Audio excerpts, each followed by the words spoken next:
Recording in progress.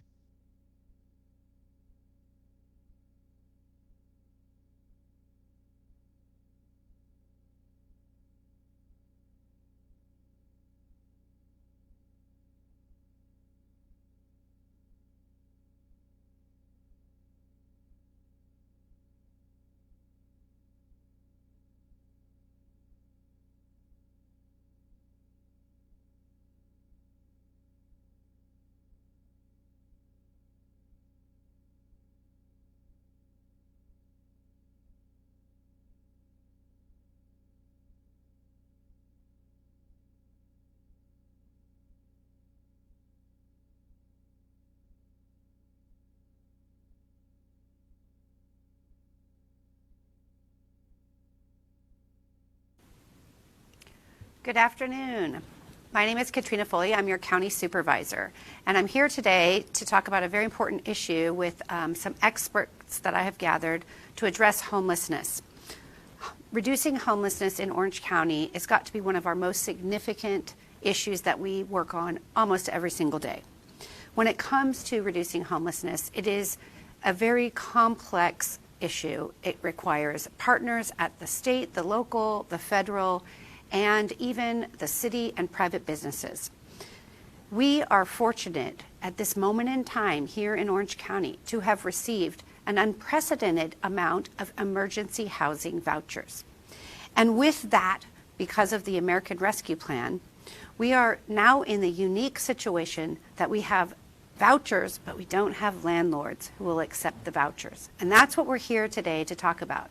We're going to talk about how can we encourage more Orange County landlords to work with us in partnership and to accept these vouchers. If fully utilized, the emergency housing vouchers can help us to end homelessness.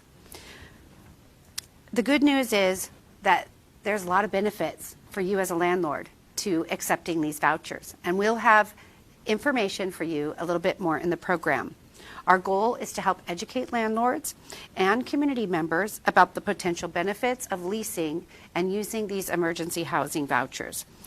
Now, at the very end of our program, after we hear from our experts and we have an opportunity to have a Q&A, we will also be able to take questions from the media. This program is being recorded, and it's also being live streamed both on YouTube as well as on Facebook. And so if you have a question that you are from the media and you want to ask a question, please put your name in the chat, and our team here will let me know, and we'll be able to call on you from the chat if you're not here in the room. And as it relates to the community members, if you have a question, we do have team members here trying to answer questions in the comments. And if we can't answer your question right away, we'll get that information for you. Any members of the public should feel free to send additional questions to katrina.foley@ocgov.com, and we'll find answers after the event. And now I want to go ahead and introduce our panel of experts. First, we have Julia Bidwell.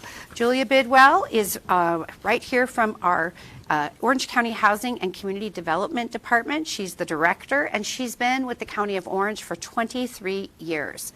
This year, she's working on how do we find 2,700 units for the unhoused. So we are going to hear from Julia shortly. We also have another team member here from our county team, Doug Becht. He's the director of the Orange County Office of Care and Coordination, and he has a little less time and seniority here with us. He's only been with us for 1.5 years, but wow, what a year to join. Doug comes from New York City and has been working on homeless solutions and services for many, many years.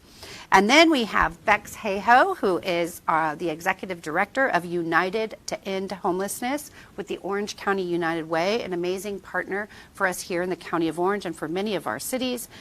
She's been with the United Way, United to End Homelessness for 6 years, and prior to that she was with Trellis in Costa Mesa. That's where Bex and I first met.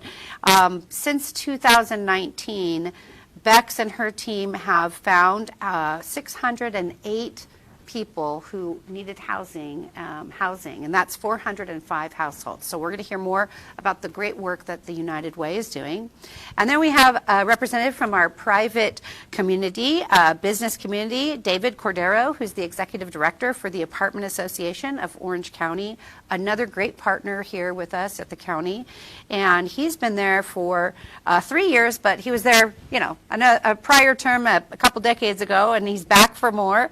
And I heard earlier that there are 2,000 members of the Apartment Association, and they've placed 172 people in units through your members, which is about 42% of all the people placed through our Welcome Home program that Bex is going to talk about later. So thank you, David. And then we have finally Nikki Buxted. Nikki is the Executive Director of Family Solutions Collaborative, and she's been there for a few years. Prior to that, she was with NAMI, so she's very knowledgeable about the mental health needs of individuals experiencing homelessness and families, so we're grateful to have her here. And a little stat, they have helped with 1,188 families through the Family Care Coordination entry system. So thank you, Nikki. And as you can tell, all of these experts are working tirelessly every day to reduce homelessness in Orange County. So we're going to get right to it.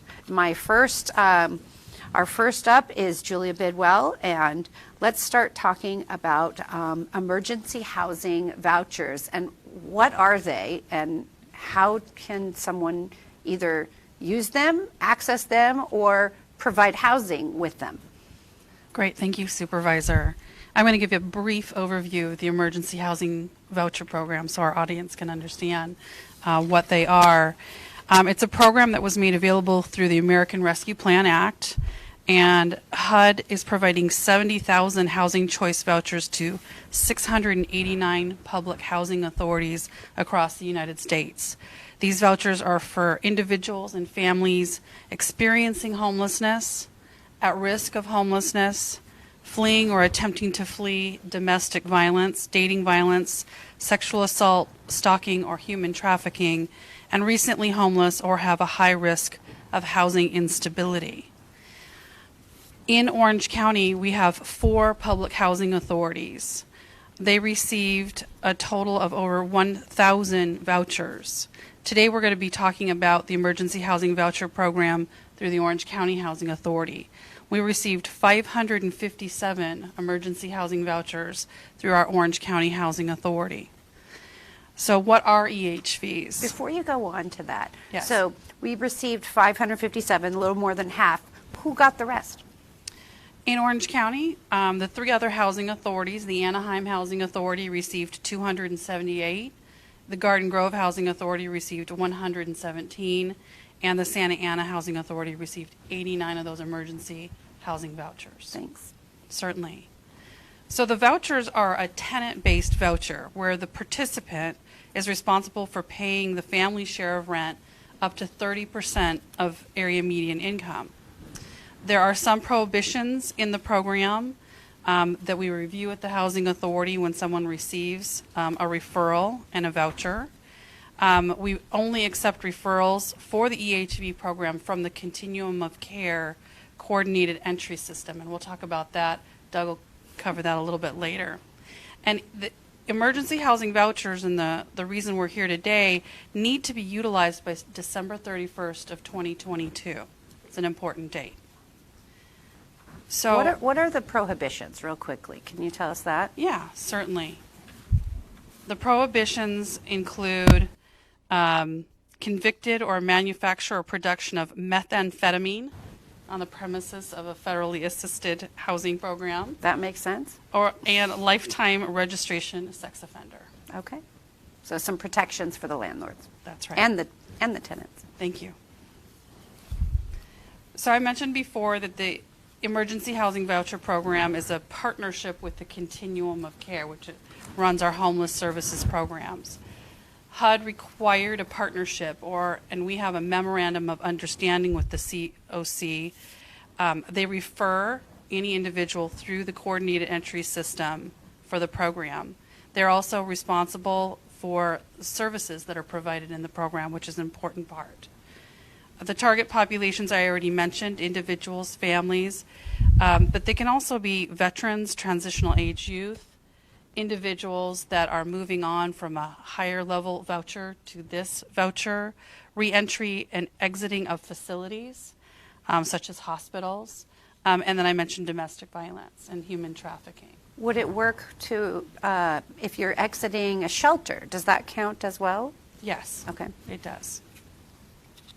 So the support services for the EHVs and the way that we crafted our program in Orange County was to ensure that we had service providers that could help the individuals do housing navigation and retain their housing.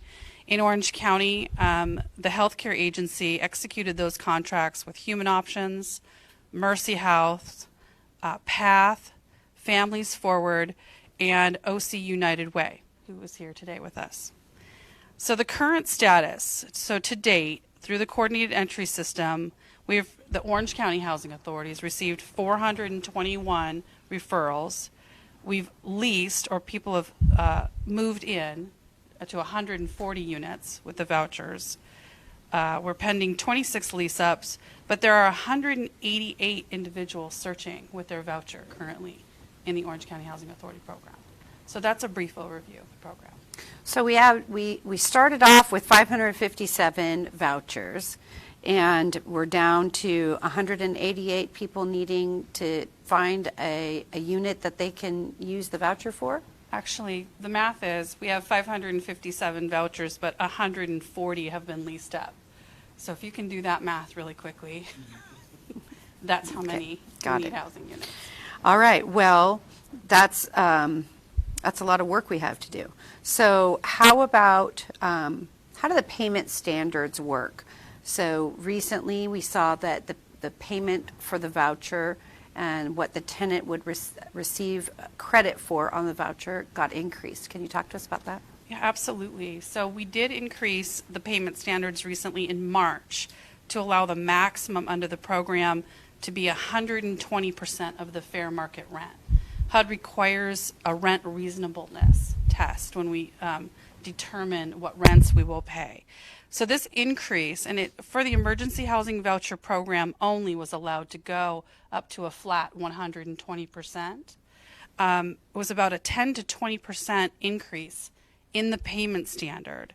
So it's a benefit to both the tenant and the landlords. So for the tenant, there are more units that qualify, so it increases their shopping power, if you will. For the landlord, there are also more units that qualify, but it gets us closer to market rents for the landlords, which is important in the program. Okay, so I did some quick math, and I think my math is correct. So we have, if we are able to find housing and landlords who are willing to accept the voucher of the 188 people that are searching, we'll still have 29 left over in case we need more individuals who need housing. Is that right? I think that's right. Is that my math? Okay. All right. So if you could tell us, how does it work? What's the formula for how it's determined? You know, what's a studio, a one-bedroom, two-bedroom, etc.? Do you know how that works? I do. I can't tell you off the top of my head. I should have had a chart in front of me, but it does. It's by studio is a separate or a 0 bedroom, and then 1 bedroom, 2 bedroom, and then it's by family size. So you may have a family of 2, but they can rent a 1 bedroom, for instance. So, and then that's how we determine the payment standards is across the bedroom type. And so the family, the tenant pays a portion, the voucher, and then the voucher takes care of the rest. Right. So on a new admission, someone receiving the voucher for the first time, they're going to have 30% that they pay of the rent, and we pay 70%. That can be adjusted over time in the program. They can pay a little bit more, but never over 50%, 40% of their income. Okay. And that's great. Thank you for working on this so that we could get the credit to the landlord a little closer to the market rate, because that's hopefully going to incentivize more landlords to accept the vouchers, because look, it's just steady income. You know you're going to get paid your rent, right? Correct. Okay. So can you tell us a little bit more about the role that the Housing Authority plays in terms of the support system that it'll provide to the tenant and thereby impacting the landlord and providing support for the landlord too. Yeah, absolutely. So when we receive a referral, we're going to make sure that the tenant qualifies for the program. So you heard about some of those criteria that we're going to run through to make sure they qualify for the program. Then we will continue to pay 30%, at least 30%, or the tenant will pay 30%. We'll pay at least 70% of the rent every month on time, direct deposit. And so that's a very big. That's really important, direct deposit, so they can count on that payment. Yeah, absolutely. That's a big benefit of the program. I also mentioned briefly, but I know that Doug may talk about this later. In this particular program, we have the wraparound services, at least for a minimum of 1 year. And that's to help the individual through housing navigation and retention, right? The individuals moving in may need a little bit more assistance, and they're there for them as well. So after we review, we qualify somebody, then they can shop. That's what we call shopping for housing. So before you get to the shopping part, I'm going to go back to that qualifying someone, because I know that landlords these days, they're doing credit checks, they're doing background checks, they're wanting to make sure that they have a stable tenant so that they have low risk. So what do you do to help them to know that it's a lower risk tenant? Right, so they'll be familiar with, and we'll tell them what is the background and the qualifications for the program, and that's the tenant that's coming to them. Under state law, rental housing law, they have all of the rights that they would normally have. We don't take that away from the landlord when they're running this program. So if they have additional review and they want to coordinate on that, we can do that. But they'll know what background check that we have done. They'll know how the individual qualified for the program. Okay, great. And then they're now back to shopping. So the tenant goes shopping for their housing, and does anyone help them to find housing in that shopping experience? Yeah, absolutely. In this program, it was critical, again, that service provider. So we have the service providers. United Way is one of those. You're going to hear from Bex and about Welcome Home OC. That provides housing navigation. Some of that could be first and last month's rent. Some of the things that you have to come up with that are fees that aren't covered by the voucher, the security deposit. So we call it move-in assistance. So not only do we do housing navigation, but there are partners that will help in move-in assistance. And then we also call it housing retention. They're already in there, and they may have come across something, they've never rented an apartment before. They still have that warm line to the service provider to be able to help them through the process if that's what they need. Okay, does every voucher come with move-in assistance? Yes. Okay. In this program. Okay, great. Now, at the end of the lease term, does the property owner or the property manager have to obtain permission from the housing authority to raise the rent? No, the landlord may request increases at any time in accordance with the law. So they do not need to ask permission from the housing authority to increase their rent. They do have to give a 60-day notice before the effective date of that rent increase, and that is noticed to us as well as to the tenant. And then we look at the rent increase. If it's still within the payment standards and the rent reasonableness, then we will approve that rent. And then the tenant also has a choice in this, if they want to stay in the unit or if they want to move.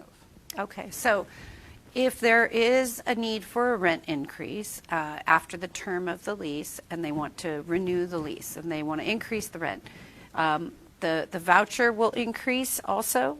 The voucher will increase as long as it's within the rent reasonableness for that market. Okay, well, I think that's good to know as well. Okay, and then is the housing authority for the county ever involved in the eviction process at all?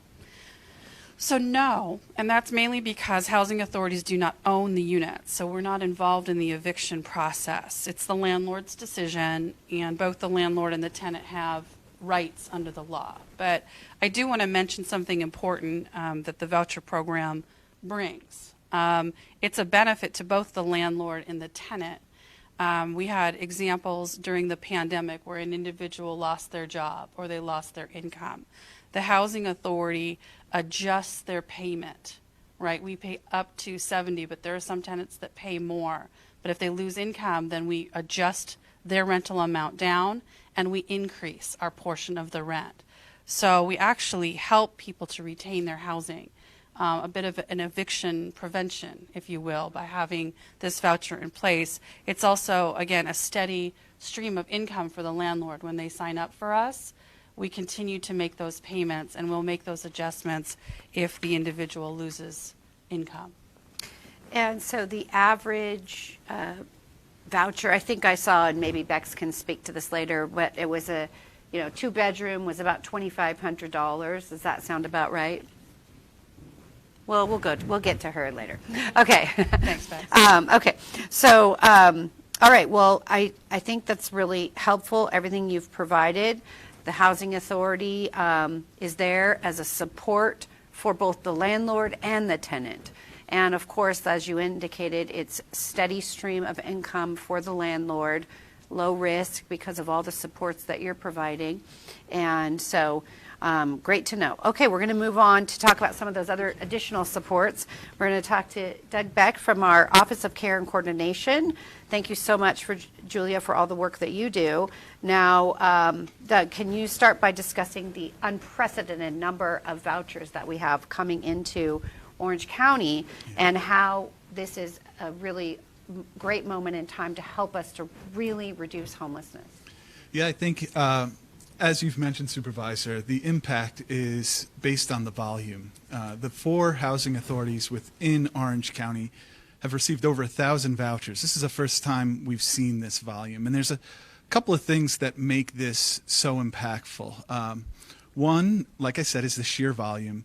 2 is that it allows us to focus on several different groups that need this service and ensure that our impact is as large as possible. As Julia mentioned, we work as the continuum of care, who I'm representing here today in my seat. We are responsible for referring households over to the housing authorities for these vouchers. So what we did was to ensure that we weren't just looking at one group, whether it was individuals or families, but that we're looking at veterans, individuals that are at a transition age youth, individuals that are survivors of domestic violence. So we're really excited about that. The other piece that's worth noting is when so many vouchers come into the community and they're utilized, the backfill and the capacity that creates by people moving out of our homeless service system. So it not only helps the households who are getting housed, but it frees up a whole bunch of resources for other people that are in similar situations that just need that first step into the system. So, okay, can you tell us a little bit about the difference between the emergency the EVH, the federal eligibility, and then our local prioritization? What's the difference? Yeah, so there's an initial layer that Julia mentioned that HUD requires. So HUD's basic requirements are that that a household is either experiencing homelessness, at a risk of homelessness, or is attempting to flee domestic violence or a situation similar to that. In order to access the vouchers in Orange County and in any county, you need to go through the coordinated entry system. So for us, we have several different access points into coordinated entry. So the Family Solutions Collaborative, which Nikki will talk about, that's our access point for families. And then we have a single system. So essentially, if you believe that you are eligible for these vouchers and you're not sure whether or not you're working with an access point or want to get in touch with an access point, I suggest that you call 211-OC, our virtual front door, and they'll make sure that they either reconnect you to who you're working with or they connect you to an access point if you haven't been working with them. Okay, now you talked about at risk for homelessness. Can you just give us a little bit more detail about what does that mean? Who's eligible and how can they prove, I guess, that they're at risk for homelessness? Yeah, so that's we try to be as inclusive as possible. For the most part, at risk of homelessness usually means you're either behind in rent, you're going through the eviction process in your current situation, or you're not on the lease. You're what we call doubling up. You might be couch surfing. So technically, you're living somewhere, but that's really not a permanent place for you. You could be living in a motel even. Exactly. Okay. Exactly. And then what if you are a veteran? Do you still have access to these programs? Absolutely.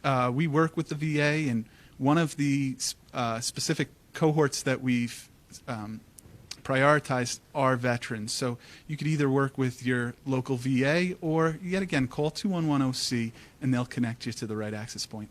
Okay, great. So we know that the role of a landlord is sometimes difficult. Mm-hmm. You're dealing with people, and every family has its own dysfunction at times, and you also have crises occurring. So how can this voucher program help tenants and then also help landlords more than if it was a market rate tenant?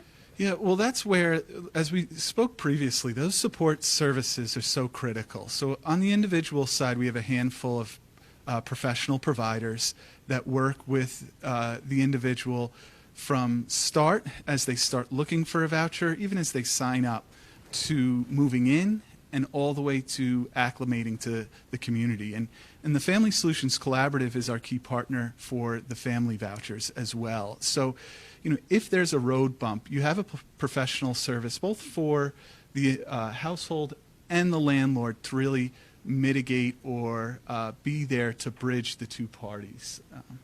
Which you wouldn't have if it was Yeah. not, if they weren't participating in this program. Exactly. It's that, objective group that could really work through mediation. Okay, that's great. Well, there's help along the way at every turn. So now let's turn to Bex Hayhoe, who is with United Way.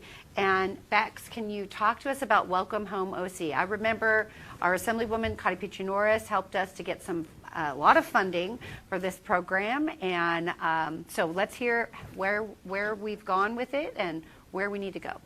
Thank you so much, Supervisor. So Orange County United Way launched the United to End Homelessness initiative in 2018.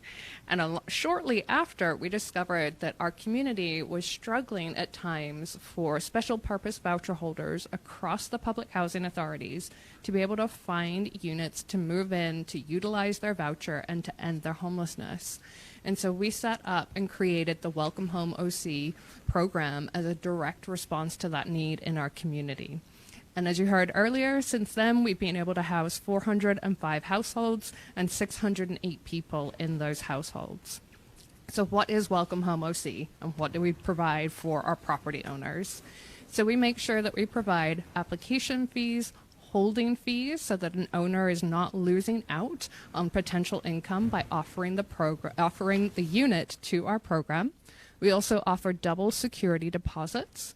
We have a damage mitigation fund in case something does go wrong.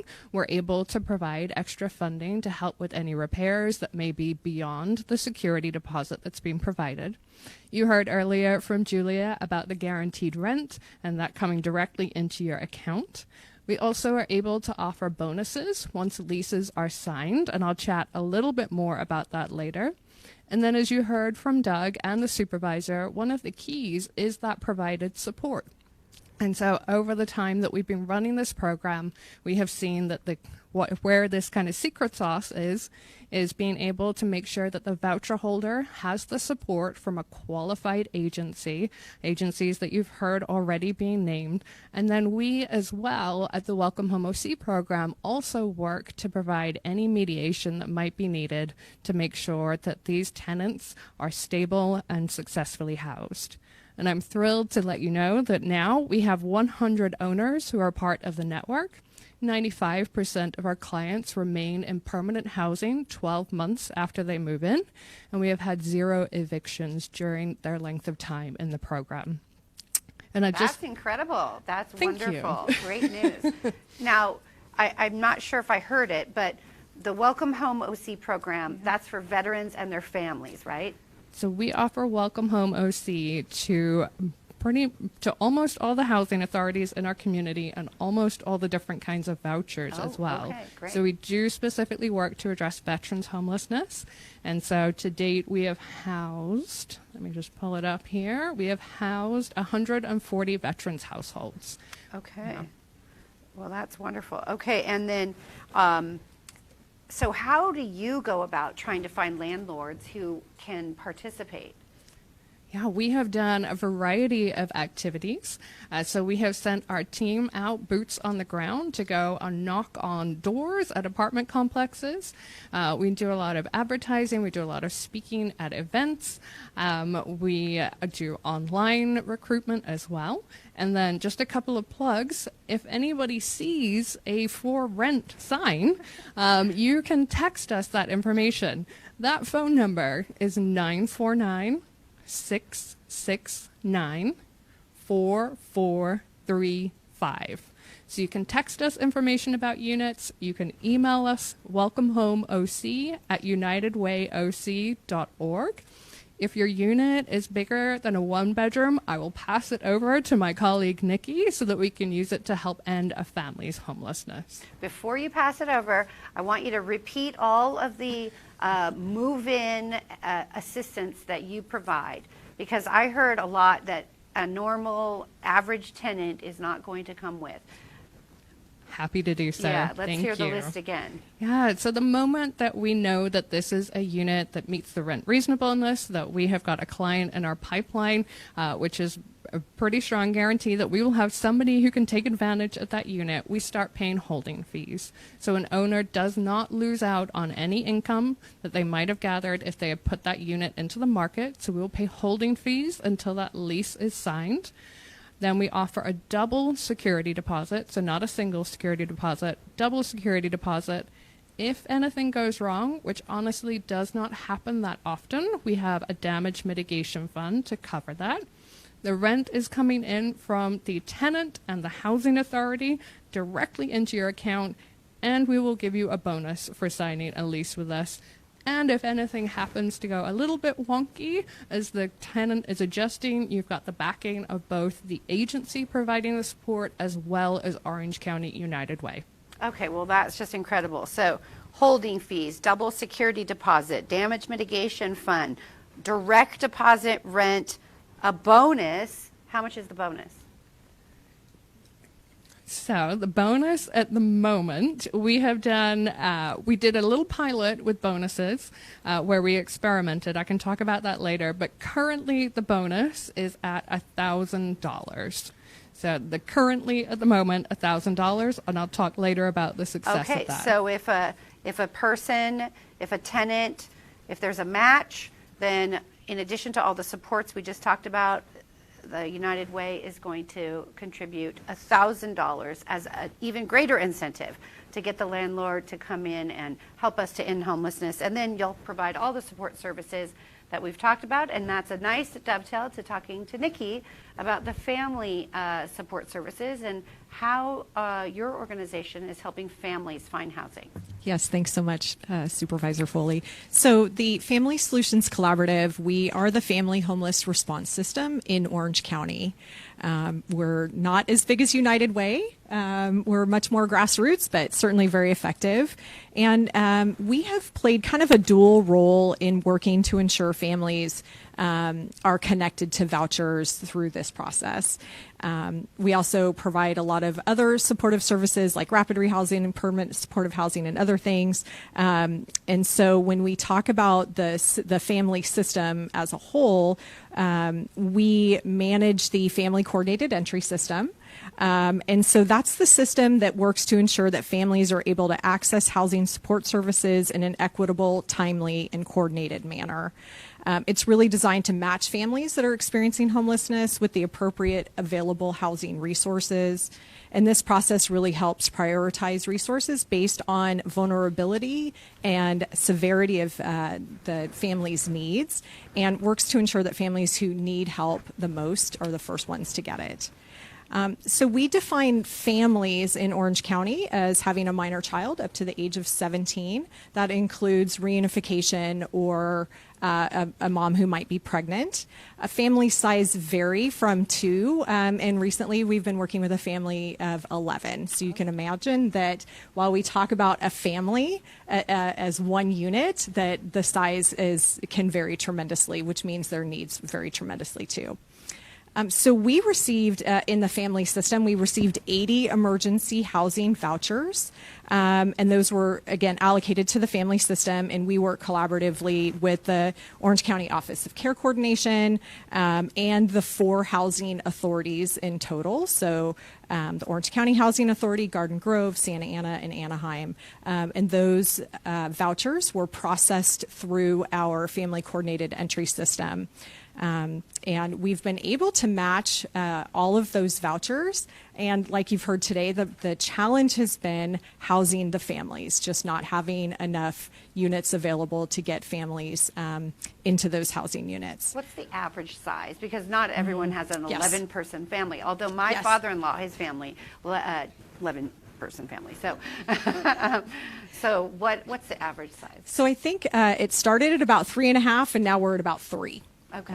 So at the bare minimum, we're looking at a 2-bedroom, but every now and then we do have those really large size families.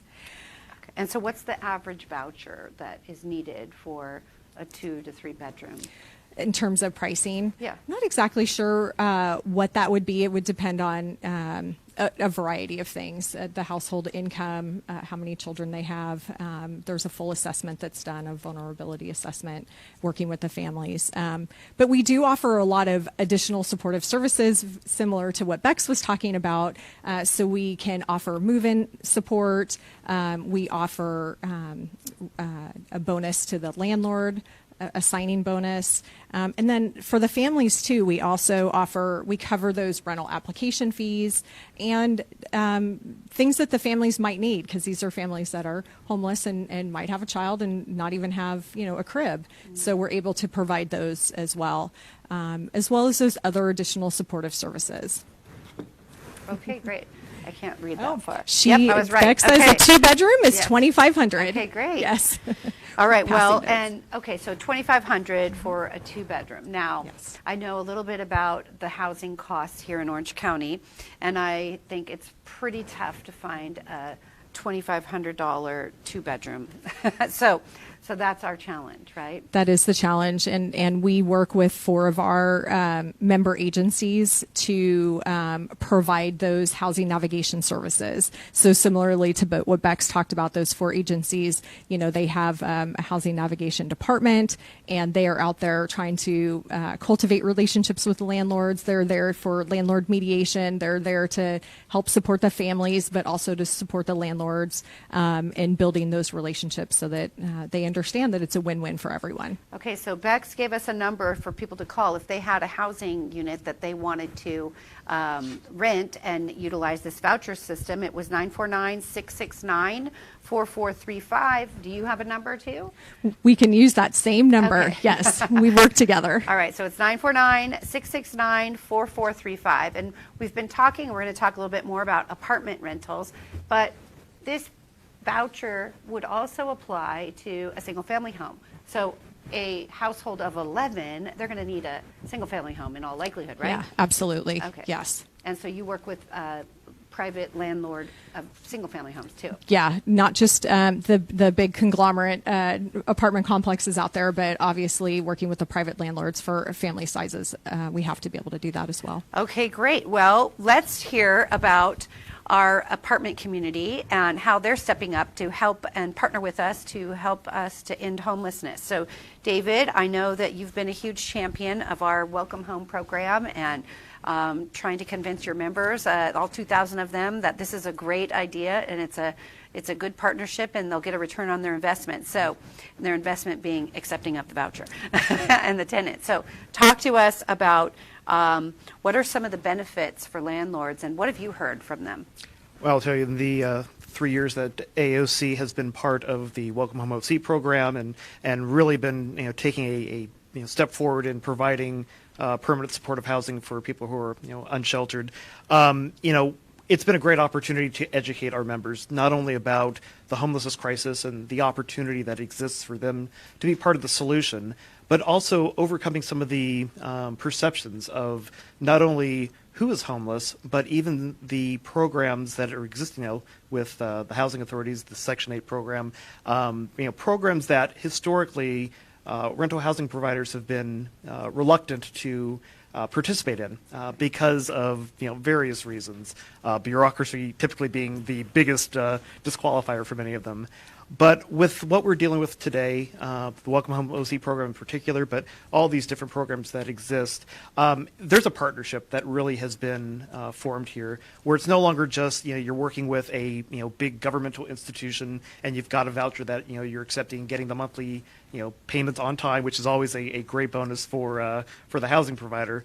But if situations arise now where there are problems and unforeseen situations that are occurring in the community with one of the renters, there's a support network there to help the housing provider navigate and work through and hopefully come to a resolution that will continue to validate the program as being something that is beneficial not only for the voucher holders but for the housing providers themselves.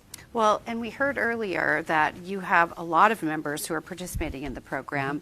And can you share some experiences or some stories that you might have heard from them? Absolutely. Again, it's been an educational process, and it always takes a few trailblazers to sort of set the stage and to show others that it's okay to participate, and that the institutional ideas and perceptions they're not there, not the way they once were, and that this is a program worth getting involved in. Ernie Schroeder with Schroeder Property Management was, the big first property management company and property owner to step up to the challenge, and recognizing the benefits of not only the voucher program, but the ability to do something really meaningful to address the homelessness issue here in Orange County. And, Ernie has, again, one of those leaders. He has overcome, or I should say he has demonstrated how you can overcome these challenges. But he's spoken very positively about this being a win-win. We're dealing with a homelessness issue that has plagued Orange County for far too long, but that participating in this it's good business for the housing provider.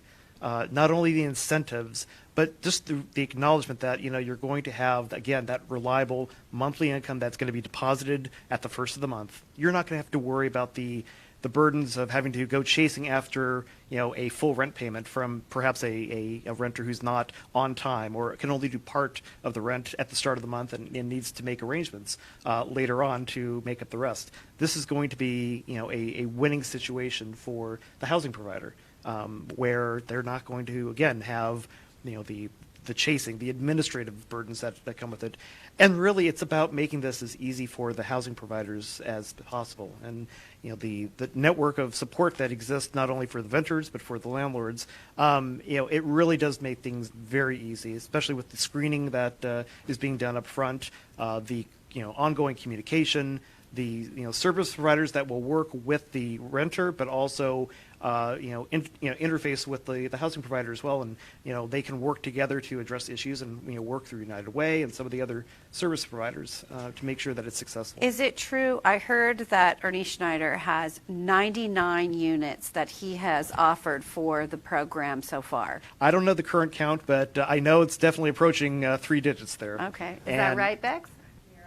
99 leases signed, and we have a lot more in the pipeline from Ernie. Well, that is wonderful. It's fantastic, and again, we need more Ernies. Well, there are a lot of Ernies out there. It's going to take time to really educate and reach out and connect with the individuals who are in a similar position to be able to do this type of program. So we've heard all the great supports. We've heard all of the great benefits to the landlord. Let me just repeat again: move-in expenses, sometimes double security, damage mitigation, support for mediating any tenant-landlord disputes or dealing with any sort of crises that come up.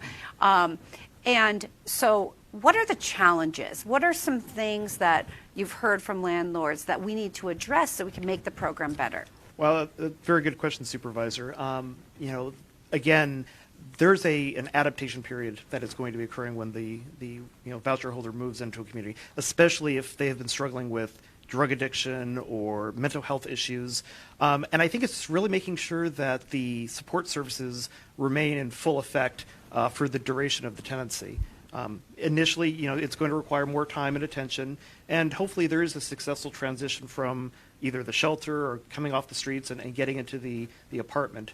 But really, I think it's just making sure that when the resources are needed, they're going to be there for the landlords to tap into and get situations taken care of. And sometimes when you say resources, you mean if someone calls, we have a staff, a team member there to help. Is that right? Absolutely. Okay. And when you look at just the large number of homeless individuals here in Orange County and the goals of these programs to get them back into permanent housing, I think it definitely is one of those opportunities that exist to invest in the resources necessary to ensure that the transition into the apartments is a successful one and that it is sustained over a long period of time. Right, because we all know, and many of us who have been working on these issues, Julia, of course, for the longest of all of us here, but we all know that literally that transition and getting stabilized and getting housed, it actually helps you to stabilize in so many other areas of your life. You can have a place to take a shower and eat breakfast and get up and go to work in the morning, and you're not scrambling and potentially losing your employment because you're so scattered and you just don't have a place to actually get ready for work. That alone could change a person's life. If you're a student or if you have kids that are going to school, the stability of having a place to sleep and do homework and just have a place to be every day without moving all around or sleeping at someone's house or in someone's car is very important. So, I know a little bit about this. When I was a girl, my mom, we were moving all around all the time, and I slept on many couches and with many family members, trying to avoid an individual in our life that wasn't very healthy for us.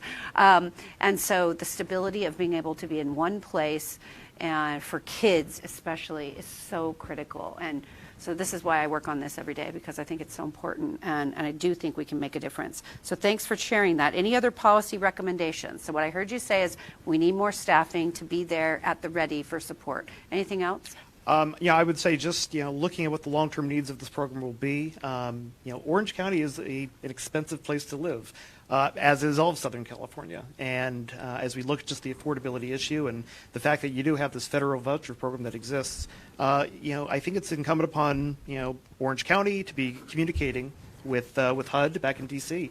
And advocating for constant assessment of whether the vouchers are covering the amount of rent that is reflected here in Orange County. Is it's a harsh reality, and it's critical. That's a great point, and I'm going to actually turn to Julia and ask her about policy recommendations, because I think what I understand is that the voucher amount is set in October or sometime a year prior, and it doesn't matter where you live. The amount is the same, right? It's all across the country. So they don't look at, well, it costs more to live in a 2-bedroom apartment in Orange County than it does in Iowa, for example. Is that right? They take it by market, so there are some differences across the country. They do only assess the fair market rents that we base it on one time a year. So you're correct about that. Okay. And they do their own assessment. So we'd have to, you really have to take a peek behind that formula curtain to understand what goes into them determining what our market's rents are. But they do have a formula for that, and it gets set once a year. And so if they're looking at our market and it's set once a year, when is it set? For this time period, when was it set? October. October of last year. Right. It's Okay. for 1 year. So right at sort of in the middle of the pandemic, and we have eviction moratoriums going on, and so it's a very different time that it's going to be in October of this year, right? Correct. So we're going to see probably the rent increase, is my guess. Right. If we look into our crystal balls, Yeah. right? I mean- it's being assessed only one time a year. Correct. Yeah. It's just going to get set, and anything that happens beyond that we can't move the rent. Okay. Yeah, I'll add, though, when we look at the topic of rent increases, not only here in Orange County, but statewide, the state is now looking at April of each year for setting, the rent cap that exists here in the state of California now. So there is going to be a period of time, I guess, if you're looking between setting it in October versus when the rents increase in the summer. I mean, Yeah. you typically, in May what the rent cap is going to be for the region. You can make some adjustments there, but Why does it happen in October? October 1st is the federal fiscal year. Ah, got it. Okay. All right. So I guess what policy recommendation would you have, or either of you, as it relates to how can we get the voucher to be more reflective of the cost of living here in Orange County for rent? Part of it is just a funding formula. We as a housing authority are allocated so many vouchers and so much money. So either you run out of vouchers or you run out of money. So no matter where we put the rents at, if we increase the rents, that means we have fewer people that can get a voucher, right? We spend more per voucher. So it's a real balance in there. We've worked with the United Way. They're actually in our Board of Supervisors previously on letters back to the federal government on increasing the amount of funding, both for the voucher, but also the services and things like the Welcome Home OC, which have the incentives. Kind of comes as a package, right? But just doing the math, if you raise the rents and you don't raise the funding, you'll serve fewer people. Right. And so part of that funding is some of these additional supports. The security deposits, the move-in expenses, the damage mitigation fund. Is that right? Okay. Correct. So I want to turn to Bex. We're talking about policy recommendations, and then we're going to go ahead and take some questions from the media. Bex, from the United Way, they've been doing this program where they give the landlords the incentive bonus, signing bonus, if you will. So can you tell us about the impact and what recommendations would you make both for the board or for our state or federal partners? Absolutely. Thank you, Supervisor. So as I alluded to earlier, we have been sort of playing around with some of the incentives that we offer to our property owners. So since the program began, we had always had a $500 signing bonus. When that lease is signed, $500.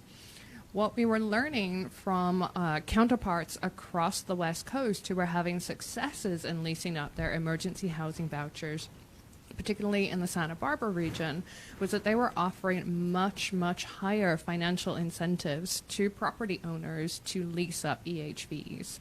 They were actually offering up to and between $5,000 to $10,000 for a bonus for somebody who had an emergency housing voucher who signed a lease, and the support services were up to 3 years. So at United Way, we decided $5,000 to $10,000 signing bonus, and then services for 3 years instead of 1. Correct. So while I would love to be able to magically make all of that happen, I couldn't make all of that happen, but we did run a pilot. So we did set aside some private funds to see what would happen if we increased our bonus to be $5,000 for the first unit and $2,500 for subsequent units from the same owner. And I can let you know that we saw a 229% increase in the volume of units that were submitted for Welcome Home OC. So we found that to be very successful in catching two people's eyes. The first set of eyes, people, landlords, property owners that we had never worked with before who were really intrigued to learn more about the program because of the bonus. And the second part of that were owners who were already in our network who now were able to access increased financial incentives. And where the bonus really came into play is around the rents. And so you heard that the rents get set at the top level in October. The Housing Authority here has been able to go to that 120%, which is fantastic, and we are so appreciative of that. But we're still finding that there are times where the market rent isn't quite matching up. And so we've seen that owners have been willing to reduce their rents so that our clientele, who are typically very low income, are able to afford them, and they're offsetting the cost of the rent with the bonus. So that's where we've seen the bonus be incredibly effective and be able to negotiate to bring rents down without the owner missing out financially. Well, that's great. Now, I know I've asked my team, Alex Renagi's on our team, he's our policy advisor regarding all things homelessness and housing, and we've asked him to get a copy of the Santa Barbara County program so that we can talk with our colleagues here about how do we do something similar. And I think it's a win-win for not only does it help us to reduce homelessness, but it's also an economic driver, and it helps our local businesses. So can I ask you a question, one last question, Doug? So as it relates to these types of programs, I had somebody contact me today asking me whether these programs apply to any of our Afghani or now Ukrainian refugees. Would this program apply to those individuals? And you may not know the answer. I didn't ask you in advance, so I apologize. So I'll let Julia answer a little bit, but part of the answer is that these folks are experiencing homelessness, so they technically do qualify. There are a tremendous amount of efforts here at the county working with the local resettlement agencies that we're doing with specifically the local resettled Afghan refugees to ensure that they are not falling into homelessness. Right. We've heard from HUD. They're supportive, but they're not going to provide any more vouchers or funding. So it would be for the community's existing resources. But if they're otherwise qualified, then you can utilize a resource for them. Okay. All right. Well, we've had, I think, a great dialogue. I wanted to take questions from the media. It sounds like we have one question.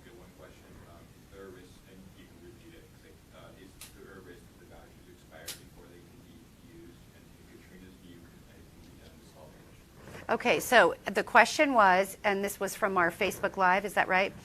Is there a risk that the vouchers will expire, those that we have remaining? Will they expire before we will be able to find landlords who will accept the vouchers? So the only information that we have right now is the December 2022 date for utilizing all the vouchers.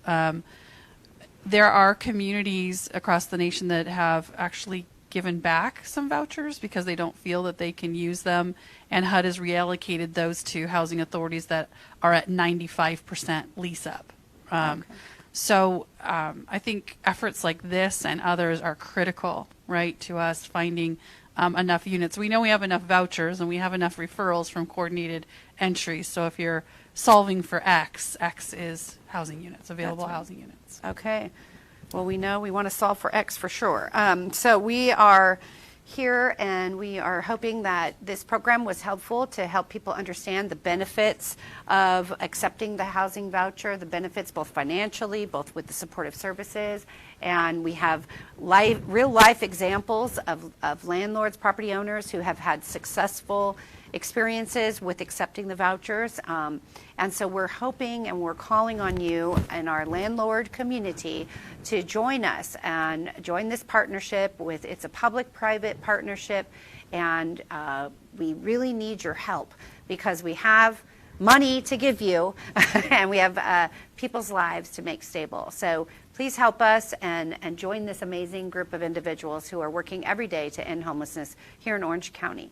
So we thank you for your time and attention today. If you have any other questions, please email us at katrina.foley@ocgov.com.